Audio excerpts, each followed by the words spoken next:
साल 1947 इतिहास के पन्नों में दर्ज है। इसी साल भारत को आजादी मिली थी। इसी साल हुआ था भारत का बंटवारा।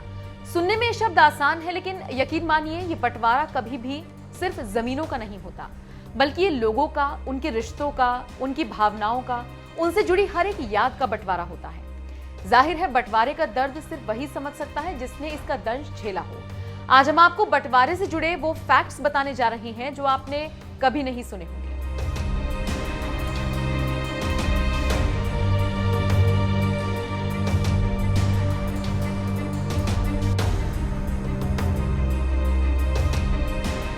फैक्ट नंबर 1, जिस वक्त बंटवारे की तारीखों का ऐलान हुआ उस वक्त भारत में मौजूद मुसलमानों ने एक मांग उठाई। ये मांग थी ताजमहल को लेकर। उनका कहना था कि ताजमहल को तोड़ दिया जाए और भारत से इसका नामो निशान मिटा दिया जाए। उनका मानना था कि ऐसा ही एक खूबसूरत ताजमहल पाकिस्तान में बनाया जाना चाहिए। इसके पीछे मुसलमानों का तर्क था कि ताजमहल को बनाने वाला मुसलमान बादशाह था।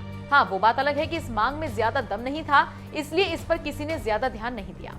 फैक्ट नंबर 2, जिस वक्त बंटवारा हुआ उस वक्त हिंदू मुसलमान आमने सामने थे। ऐसे में कुछ हिंदुओं का कहना था कि सिंधु नदी पाकिस्तान के पास नहीं जानी चाहिए। उनका मानना था कि सिंध के बिना हिंद कैसे हो सकता है। भारत की संस्कृति सिंधु, गंगा और सरस्वती नदी के आशीर्वाद से ही आगे बढ़ी है।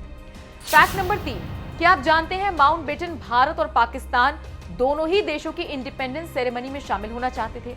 सिर्फ उनके इसी फैसले का मान रखते हुए पाकिस्तान को आजादी मिली 14 अगस्त को और भारत को आजादी मिली 15 अगस्त को। फैक्ट नंबर 4, पाकिस्तान ने लगभग 1948 तक भारतीय करेंसी का इस्तेमाल किया, लेकिन इस दौरान वो हर नोट पर पाकिस्तानी मुहर लगा दिया करते थे। साल 1948 के बाद पाकिस्तान में पाकिस्तानी रुपए का इस्तेमाल शुरू हुआ। फैक्ट नंबर 5, बंटवारे के दौरान सिर्फ जमीन का बंटवारा नहीं हुआ, बल्कि सिक्के, नोट, साइकिल, टेबल, कुर्सियां, टाइपराइटर सब कुछ बांट लिया गया। यहाँ तक कि लाइब्रेरी में मौजूद किताबों तक का बंटवारा हुआ।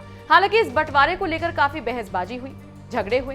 हालांकि इस दौरान एक दिलचस्प वाक्य घटा। जब शराब का बंटवारा हो रहा था तो वो एक तरफा भारत के हिस्से में आ गई। ऐसा इसलिए क्योंकि इस्लाम में ये नापाक चीज है, तो ऐसे में पाकिस्तानियों ने इसे लेकर कोई बहस नहीं की और ये सीधा भारत के पास आ गई।